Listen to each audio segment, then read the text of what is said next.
Hello and welcome to Pots and Trowels. This week we're going to be doing a little bit of pruning on some top heavy climbers, but I'm going to start in the Dahlia patch and cut them down and store them ready for winter.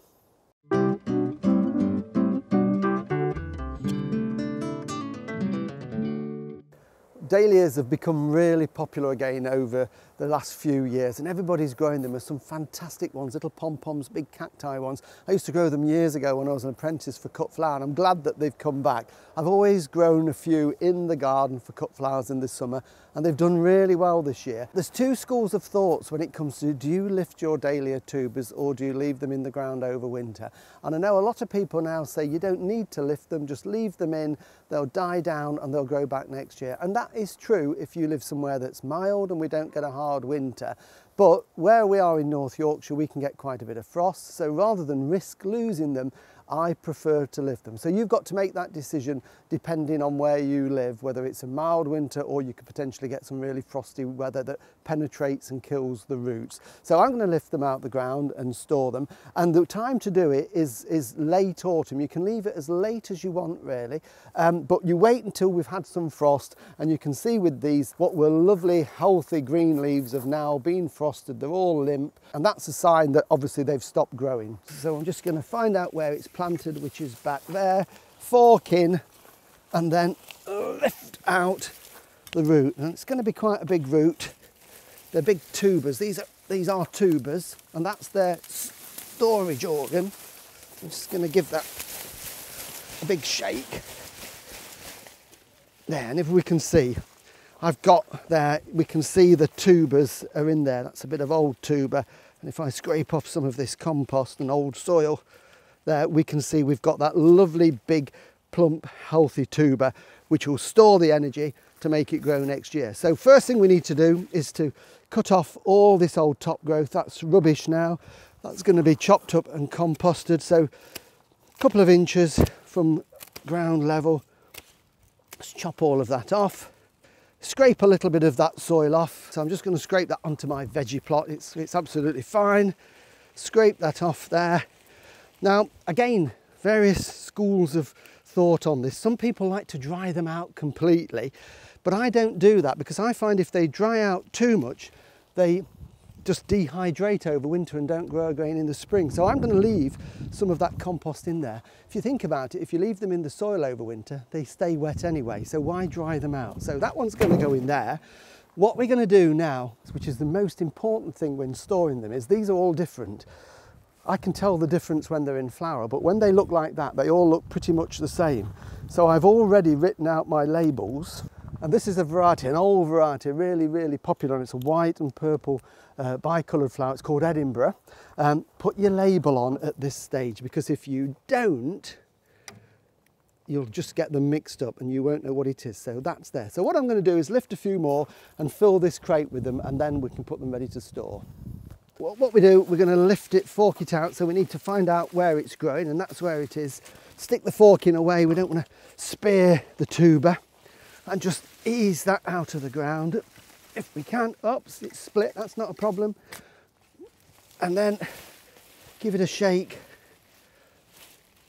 to get rid of some of the original compost. Doesn't matter if any bits of old tuber fall off, as long as we've got the bulk of it. And there we have it, we've got this lovely plump tuber there that is our storage organ, and that will grow next year and make a lovely plant. So all we need to do now is to cut the tops off. So cut them down to 2 or 3 inches like that, and there we have it. We're left with that lovely plump healthy tuber. Most of the soil's off, and then that can be stored. If you do split them, can you make 2 plants out of that? Can you split them at this stage? You can if you want to, Sean, but if I show you there, that piece is a piece that's split off, so that is fine. It's got a piece of stalk on it, and it will have buds around the base there that will grow next spring. If you just break off a piece of that root tuber, that won't grow on its own, so it has to have a piece of stalk attached to it. So there's a bit of Dahlia for you to take home there to plant in your garden next year.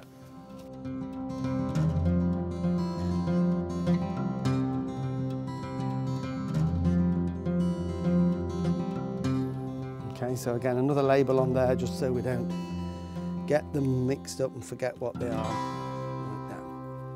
Oh, it's a beast, this one.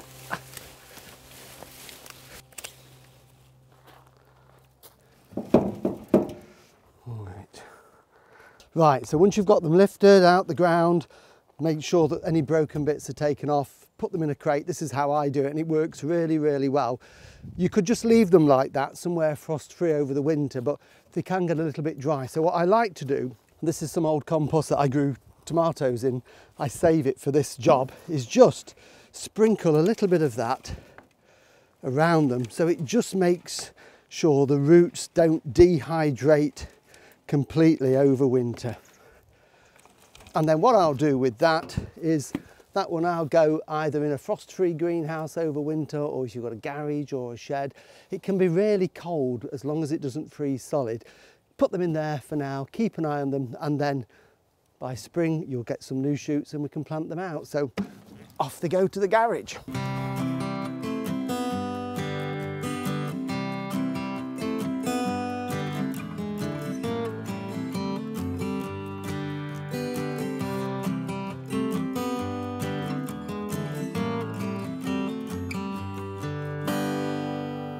Well, they've gone into the garage, the Dahlia tubers have, and I've got my ladder out because I want to do a little bit of pruning on a climber that's growing over the pergola, and I've treated myself to an early Christmas present. So instead of balancing on an old rickety decorator's step ladder, I've treated myself to one of these tripod ladders, which are really, really stable, ideal for pruning. Because over the pergola we've got a range of climbers. There's jasmine, there's clematis, there's honeysuckle, there's a vine, in fact there's two clematis, the winter flowering one as well. This is a lovely late summer flowering jasmine called Clotted Cream. It flowers on new growth. You can see the remains of the old flowers there. So it's one that I would normally give quite a hard prune back in spring, but at the moment it's just got so top heavy, I'm worried that in the winter gales it's actually going to cause some problems to the pergola. So I'm going to give it just a bit of a trim now to take some of the top heavy weight off, and then in the spring I can give it the final prune. No real rules to this. I'm just taking off a lot of this long growth on the top, just so it doesn't flail and blow around quite as much in the wind. And this isn't going to do any harm at all, of course, because as I've said, it flowers on new growth next year. So this is surplus to requirements. Now, of course, you would not do this on anything that flowers in the spring. So if it's a spring flowering clematis, if you start pruning it now, you're losing your flowers. So you've got to be careful what you do prune at this time of the year. So late flowering is good, but not early flowering. So what I'll do, once I've gone over this and given it a good tidy up, this can all be put through the shredder along with the prunings off the dahlias, added to the compost heap. This will tidy it all up for Christmas, and hopefully it won't blow the pergola over. So thank you for watching. Hope you've enjoyed this week's Pots and Trowels and picked up a few tips along the way. And if you do like it, please share it with all your friends on Facebook and of course on YouTube. And we'll be back next week when we're getting into the festive spirit, and I'm going to get some evergreens and berries from the garden, and I'm going to attempt to make an outdoor decoration for the door. Might be a load of rubbish, so watch to find out. See you next week. Bye.